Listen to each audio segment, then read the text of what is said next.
Aloha YouTube and internets and friends. Just making it quick and dirty, unedited video today talking about excessive movement in the slide whenever you pull your trigger on a Glock and how to adjust that.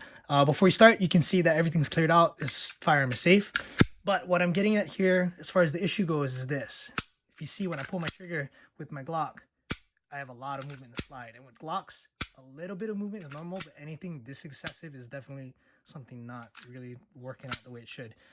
It could be one of three things. For me, it was the easiest and kind of the most obvious thing, which was my recoil spring. And what happens is after thousands of rounds, your recoil spring is going to get worn out and you're going to need a new one. So if we get rid of this doo-doo old used up one and get rid of him, and we throw in this new one that I got from the Glock store, mahalo Lenny, throw my upper back on my lower, we'll see now everything is good and right and as it should be.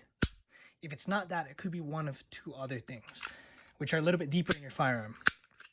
And it comes down to dirty guns. So if you shoot your gun a lot, you don't clean it. Mine is pretty dirty because I just went to the range. But if you don't clean your gun after shooting, a lot, you're going to get a bunch of buildup and fouling in your frame. And in order for your firearm to fire, your trigger bar needs to travel rearward. And if there's a lot of buildup here, you're going to get friction. It's not going to operate the way it needs to. So what you want to do in that case is gut your gun, gut your frame, and clean it. Real quick, duct tape works great as a platform to work on for this because it allows you to use something to push your pins out, and your pins will fall in here. You won't get lost, and you can actually push them out. I'm using a armorer's tool that I also got from the Glock store. Mahalo again, Lenny. But you can use any punch. So I'm just going to take out my trigger housings pin. And the next one that's going to come out is my locking block pin. What's different about the 43s, the 43Xs, and the 48s, not sure about the 42s because I don't have one, compared to the rest of the Glocks, is that in order for you to take out this locking block pin with the rest of the Glocks, you just wiggle your slide stop lever up and down while applying pressure to the locking block pin, and it'll come right out. With the 43s, 43Xs, 48s, it doesn't work that way. You have to actually push down on the spring here, up and down, while you push on the pin to get it out. I've seen people, excluding myself, just stick a punch on here and hammer it until you end up breaking the slide stop or something. But if you do it right, it'll come out real easy. I usually do this on my knee, but I'll try to get this on camera for folks. It can be a little bit tricky. But I'm going to get this Allen key since I don't have another punch handy. And if I hold the muzzle end of my frame with my hand, I can stick this inside here just like this and hold it together while I apply pressure with this finger. So I'm going to apply pressure kind of up and down, and I'm going to use my punch from the slide stop side, apply pressure, and it should come right out. Let me try and do this on camera. Okay, there we go. Perfect. Easy. Okay, let's put that guy in there so he doesn't get lost. All right, so I got all my pins out. First thing I'll do is get my locking block out. I can take my tool or my punch. You're gonna stick it right inside here like that. This guy will come up, give you a little bit of space, and you should pull right out. Pretty easy. So we got the locking block out. Now, if I put my finger underneath my ejector and pull up, everything else comes out. Perfect. So now my frame's stripped, and I can clean it out the way it should be clean. Sticking everything back is just a matter of doing everything in reverse. So I'm going to put my trigger housing back in where it needs to go, making sure everything is straight. Stick your trigger inside. Trigger housing goes in the recess. Okay, this drops down. Okay, I got my trigger in there. Everything's good. Okay, next what I'm going to do is I'm going to stick my slide stop lever back inside. Right here. And there's channels, and if you look at your frame, you'll see kind of where everything needs to go. It's going to sit where it's supposed to. And then my locking block is going to go back just like that. Real easy. Then I put my locking block pin in from the slide stop side. And again, we want to bounce this up and down as we push pressure on this pin, and it should go back super easy. Just like that. And then the trigger housing pin also drops in very easily. Okay, so I got my lower fixed and put back together. That's good to go. If it's not your lower, it's going to be this here, your safety plunger. Again, it comes back to dirty guns. So if you shoot this guy a bunch and you don't clean it, you're going to get fouling and all kinds of stuff underneath this, and it's not going to allow your safety plunger to move as easily and as smoothly as it should. That's going to cause movement in your slide. So we'll go ahead and disassemble this guy. I know for a lot of people, breaking down the lower is pretty common, but breaking on the upper is less common. A lot of people get intimidated, but it's actually very, very easy. So the first thing I need to do is get my back plate off here. And this is under tension. It's not going to come out unless you work this guy here. So underneath my striker, you can see the spacer sleeve. There's this piece of plastic. I'm going to stick my punch in here like that. And I'm going to be pushing down to relieve spring tension, and this will come right out. So I stick it inside, push this down, and then my back plate comes right off.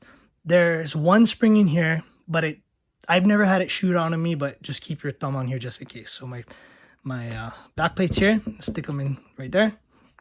Okay, so my striker comes out just like that. My safety plunger comes out, and that does have a front and a back. Okay, this black plastic piece is going to sit against your plate, and then the shorter side is what goes in the spring here, just like that. Okay, you don't want to get it backwards because it's obviously not going to work as well. Okay, now to get this plunger out is real easy. Your extractor is you can just pick it out with your finger. Okay, so this guy comes out just like that, and he goes back in only one way. If you look, there's kind of a round foot, and that goes right inside there like that. All right, now my plunger is free. I'm going to be very careful because there's a little tiny spring you don't want to lose. I'm going to pull it out just like that.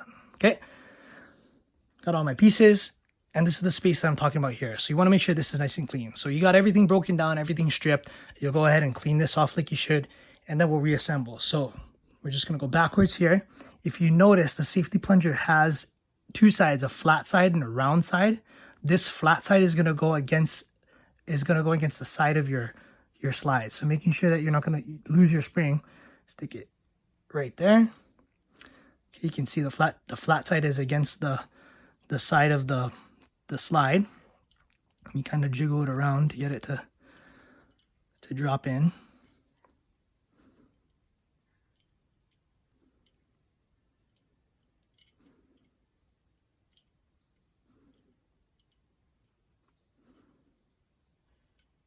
There you go. Okay, and now my extractor is going to go in here. So I'm going to push down on this a little bit as I feed this little round piece into the back. Okay, and now it's all locked up. It's good to go. Test function. It should depress easily and come back up easily as well. Okay, so we'll go ahead and just work everything backwards. My extractor plunger goes in, spring side facing out. Then my striker goes in just like this. Easy. And now for my back plate. Again, it's going to be under spring pressure. This round part is obviously the inside, so make sure that everything goes back the way it should. I'm going to line up my tabs. I'm going to push down on this with my thumb. Push the plate up to get it started. And again, I'm doing this through my camera, so it's a little hard to do. There you go. Okay, you got it this far, and then the very end, we're just going to push our plunger down with our punch and click this guy. There you go. Okay, back together. Stick our barrel in and our new recoil spring. Grab our lower. Reassemble.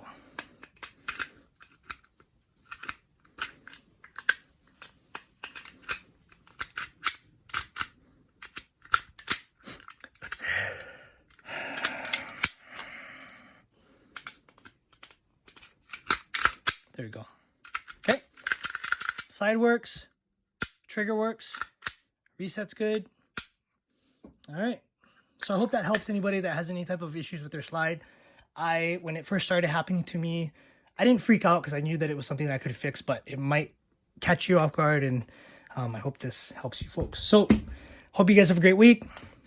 Aloha.